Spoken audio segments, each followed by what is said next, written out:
प्रिय विद्यार्थियों, आज हम पदार्थ में चुंबकीय क्षेत्र उसी पर आज हम जो पढ़ने जा रहे हैं उसमें para and ferromagnetism, intensity of magnetization, magnetic permeability and susceptibility, free bound and current density, इस तरह के जो टॉपिक हैं हम इस पर अध्ययन करेंगे।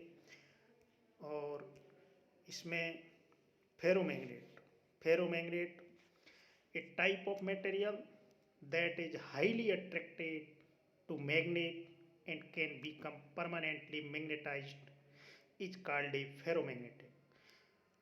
फेरो यानी लोह चुंबक जो होते हैं वो बहुत ही ज़्यादा उनकी परमानेंटली मैग्नेटाइज्ड हो जाते हैं और वो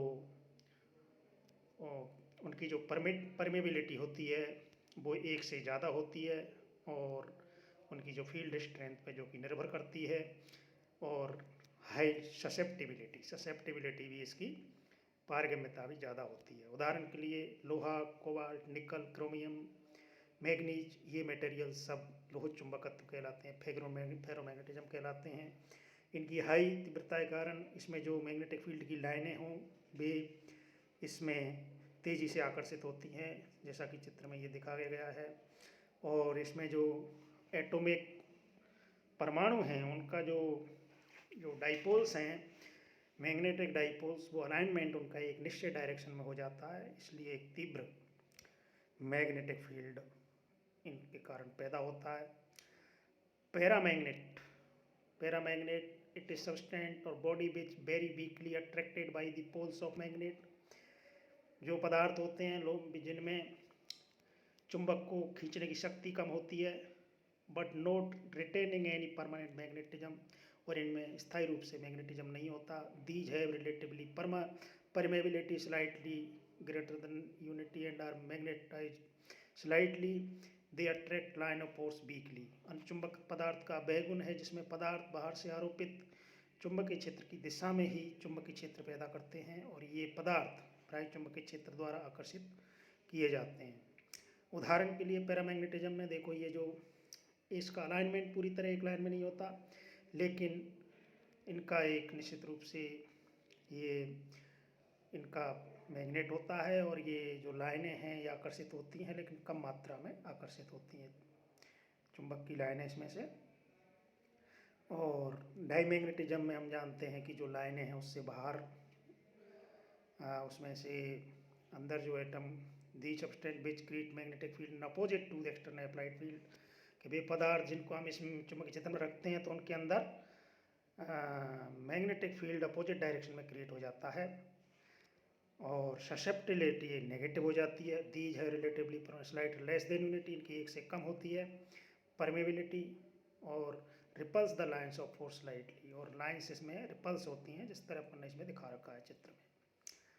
और हम ये देख रहे हैं कि ferromagnetism mu F, paramagnetism mu P और ये म्यू जीरो, तो ये और डाईमैग्नेटिज्म ये जो है और ये ऑर्डिनरी। तो इस तरह इसमें जो ग्राफ है बी और एच के बीच में इस तरह अलग अलग रूप में दिखाया गया है। इंटेंसिटी ऑफ मैग्नेटाइजेशन, किसी भी पदार्थ के एकांक आयतन में उत्पन्न चुंबकीय आघूर्ण को ही चुंबकन की तीव्रता कहते हैं। तो एकांक आयतन में कितना चुंबकीय आघूर्ण है पदार्थ में, उसी को हम चुंबकीय आघूर्ण एम कहेंगे। पदार्थ का आयतन बी है तो आई बराबर एम अपॉन वी, और इसका मात्रक एम्पियर पर मीटर होता है। तो ये मैग्नेटाइजेशन। चुंबकीय प्रवृत्ति, मैग्नेटिक ससेप्टिबिलिटी, किसी पदार्थ का वह गुण ये बताता है कि जब उस पदार्थ को बाह्य चुंबकीय क्षेत्र में रखते हैं तो वह कितनी आसानी से चुंबकित हो जाएगा। पदार्थ के इसको चुंबकीय प्रवृत्ति कहते हैं। जायज से इसको प्रदर्शित किया जाता है। किसी पदार्थ की चुंबकन तीव्रता आई है और चुंबकन क्षेत्र एच के समानुपाती, चुंबकन जो तीव्रता है एच के समानुपाती होती है, तो आई प्रोपोर्शनल टू काई एच जाई एच, जहाँ पर जाई चुंबकीय प्रवृत्ति है, जाई बराबर आई अपॉन एच। हम कह सकते हैं कि चुंबकन तीव्रता और चुंबकीय क्षेत्र के अनुपात को ही चुंबकीय प्रवृत्ति जाई कहा जाता है। चुंबकीय पारगम्यता, हम जो चुंबकीय पारगम्यता या चुंबकीय पारगम्यता, ये जो है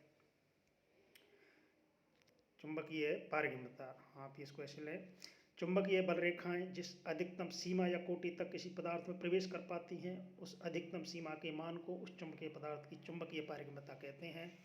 इसे म्यू से प्रदर्शित करते हैं। म्यू बराबर B/H होता है। B चुंबकीय प्रेरण, H चुंबकीय क्षेत्र और मात्रक इसका टेस्ला मीटर एम्पियर पर एम्पियर होता है। टेस्ला मीटर पर एम्पियर। चुंबकीय प्रवृत्ति M proportional to H, M equal to chi H, काई बराबर M/H।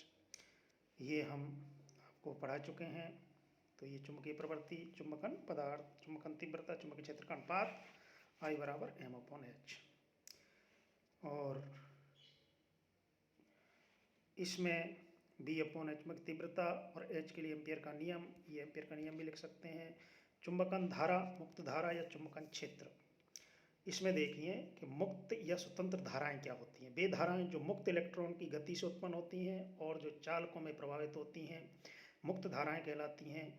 इनके प्रवाह को प्रारंभ किया जा सकता है, रोका जा सकता है, एमीटर द्वारा मापा जा सकता है। यदि पदार्थ में केवल मुक्त धारा प्रभावित हो, जिसका धारा घनत्व JF हो और इनसे उत्पन्न चुंबकीय क्षेत्र VF हो, तो इसका मध्य मैक्सवेल की समीकरण से curl VF is equal to μ0 GF। तो ये मुक्त धाराएं हो गई। और बद्ध धाराएं, बद्ध धाराएं या चुंबकन धाराएं वे धाराएं जो पदार्थ को परमाणु में इलेक्ट्रॉन की कक्षीय चक्रागति के उत्पन्न होती हैं, अर्थात जो परमाणु आणविक द्रव्य के चुंबकीय आघूर्ण के लिए उत्तरदायी होती हैं, बद्ध धाराएं या चुंबकन धाराएं कहलाती हैं। इनके प्रभाव को नियंत्रित नहीं किया जा सकता, न ही एमीटर द्वारा मापा जाता है। इन धाराओं का घनत्व Jm चुंबकन तीव्रता के कर्ल के समानुपाती होता है। Jm equal to curl M चुंबकन तीव्रता जहाँ पर। और इसका जो रिलेशन है H बराबर B/μ0 - M, ये रिलेशन निकल जाता है मैक्सवेल की समीकरण का उपयोग करते हुए। और B इजिकल टू μH भी इसमें संबंध हम निकालते हैं। और इसमें और हम एक समरी के रूप में भी इसकी स्टडी हम कर सकते हैं। तो आज इतना ही, धन्यवाद।